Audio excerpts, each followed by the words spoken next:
Okay, so today we're going to start our notes on factoring with polynomials, factoring trinomials when a happens to not be 1. So the first one we're going to look at here is actually problem number 3. And actually, I'm going to show you what happens whenever you see that the a value is not 1. I'm going to go ahead and give myself a little room from the previous notes. Whenever you see that your a value is not 1, the first thing you need to look for is a GCF. Is there a number that I can divide out of this, or a value that I can divide all of out of this in order to simplify this? Well, in problem number 3, I have a 2, I have a 4, and I have a 48, all of which are even numbers, all of which 2 go into. So my GCF is 2. So I'm going to factor that 2 out. So 2 divided by 2, that's 1, so that becomes x squared. I'm going to factor a 2 out here. So basically dividing everything by 2. 4 divided by 2, that's 2x. 48 divided by 2, this is negative 24. And then I go through and do the exact same thing that I did before. I do my ABCs. By the way, this right here, that's an answer. That's a solution. That's a simplification of a trinomial. Okay, these things right here, they're equivalent. They mean the same thing. And we're going to look more into that later on. But let's go ahead and factor this piece. ABC. After I factor out a GCF, I kind of ignore it and set it off to the side. It will come back to my answer. In fact, when I write my answer, I'm going to write it with a 2 parenthesis, because that 2 is still going to be there, still valid. ABC. My A value here is 1. My B value here is 2. And my C value here is negative 24. I do my X. A times C goes on top, so A times negative 24, which is negative 24.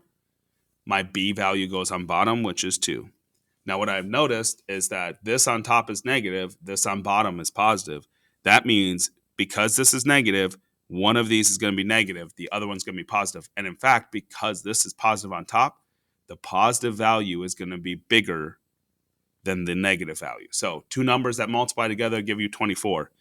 1 and 24, their difference is not 2. That's not going to work. 2 and 12, their difference is 10. That's not going to work. 3 and what is it, 8?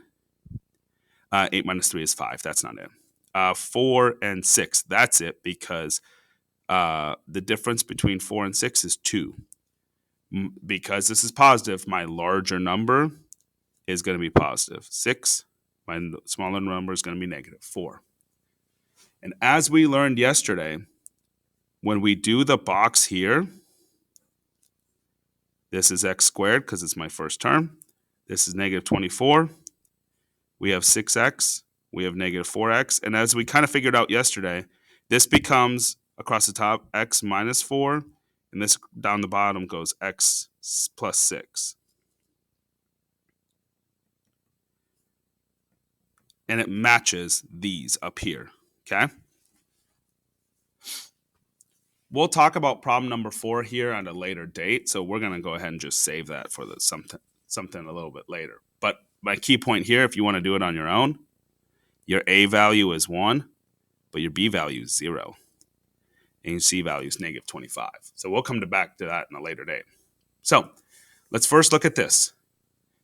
These are all of the ones where my A value is not 1. So again, my very first move is to try and factor out a value that goes into each one of them. So if I'm looking at problem number 5, I have 5. It is problem number 5. 5, 2, and negative 24. Both 2 and 5 are prime numbers, meaning only 1 and themselves can go into it. 2 can't go into 5. 5 can't go into 2. That one's done. I cannot factor a GCF. You don't have to write this, but a GCF doesn't exist here. Nope. But that's the first thing you always want to look for because you make the problem a little bit simpler. Step number 1, ABC. Now my A value is 5. Now my B value is 2. And now my C value is negative 24. Next up, X. My A value on top is 24 times 5. And I'm not going to lie to you. I don't know 24 times 5 off the top of my head. And if I did, I'd be afraid that I get it wrong. But it is 120. And more importantly, it's negative 120. Okay? My B value goes on bottom, which is 2. So I need two numbers that multiply together that give me 120, but combined to give me 2. And as we learned from our Desmos trick yesterday, we could take 120, divide it by x, and build a table. And unfortunately, I haven't figured out how I can get that to show on my screen based on the recording type I use. But I go ahead and type in a bunch of numbers. 1 times 120, 2 and 60, 3 and 40, 4 and 30, 5 and 24, which we just used. Keep that in mind. 6 and 20, 8 and 15. Now we're getting close, but they're still not 2 apart. And 10 and 12. This is my key. Because the difference between 10 and 12 is 2. And because this is negative, just like in our last problem, one of these is going to be positive, one's going to be negative. And my larger value, because this is positive, is going to be positive. So 12 is here, 10 is here. Now we have to draw our box because our A value is not 1. 5x squared goes here. Negative 24 goes here.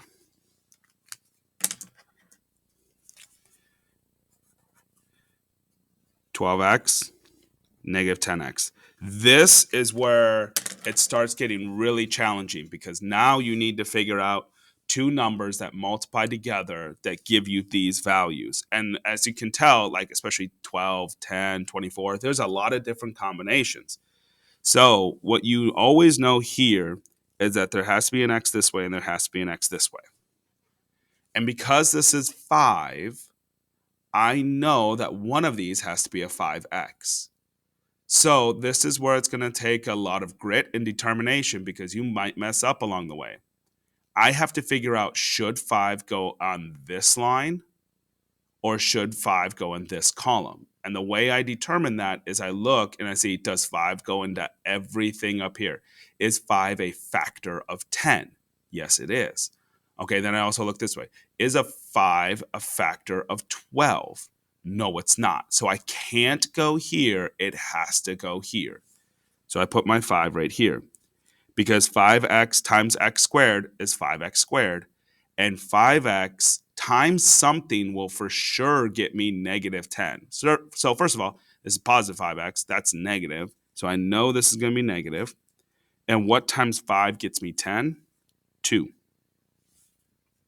Now I start moving around my circle, or my square, excuse me. I keep saying circle.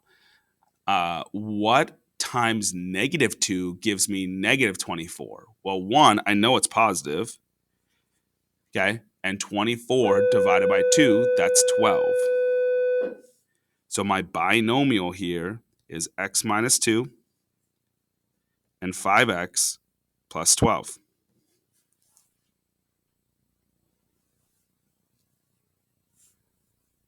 I'm going to jump to number 7 just because I've kind of run out of space.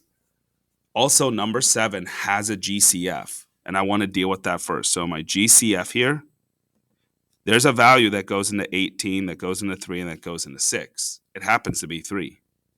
So I'm going to factor out my 3 first. And because this is negative, I'm actually going to factor out a negative 3 here. I do not want this to be negative. I want that to be positive. So 18 divided by negative 3, I'm going to divide everything by negative 3. 18 divided by negative 3, that's 6x squared. 3 divided by negative 3, that's negative x. 6 divided by negative 3, that's negative 2. I know it seems like I've just made things extra complicated because I made these negatives, but trust me, this this a value you want to be positive. Okay? Now, ABC.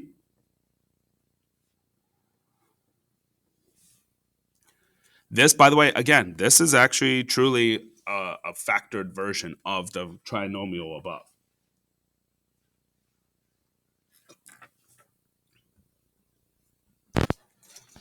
Okay.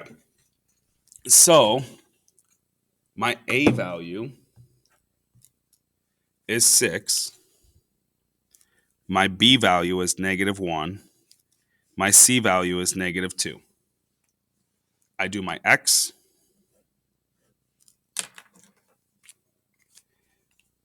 A times c. 6 times -2, that's -12. My b value goes on bottom, which is -1. My factors of 12 are 1 and 12, 2 and 6, 3 and 4.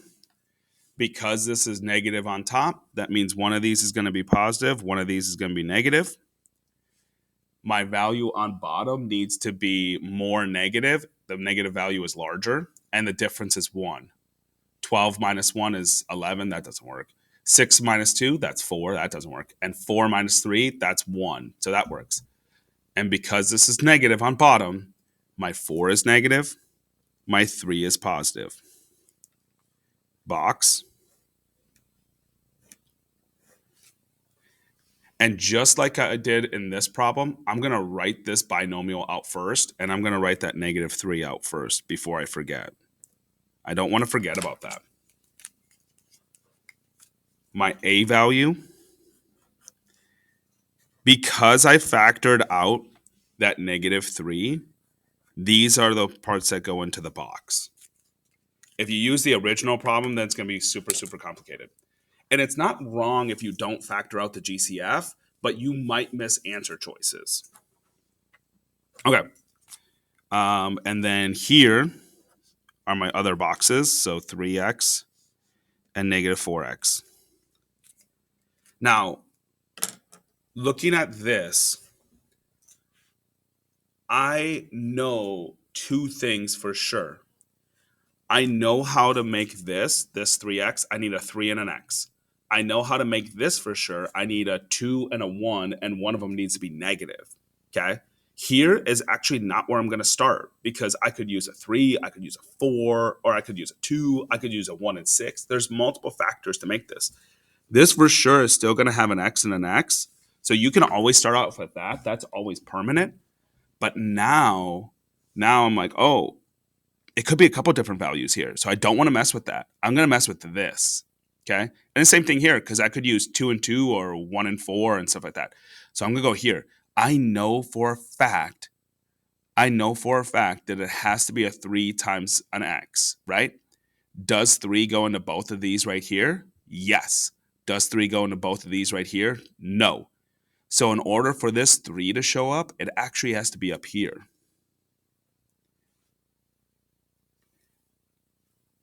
So because this is 3x and this is 3x, this answer is going to be 1.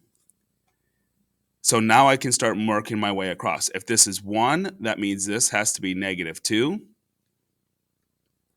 And because this is -2, that means this has to be 2. And I can confirm this piece, which normally is my first piece, but for today, or for this problem, it came out to be my last piece. 2x times 3x is 6x squared. So these are my binomials. 3x minus 2, 2x plus 1. And that's our notes for factoring trinomials when a is greater than 1.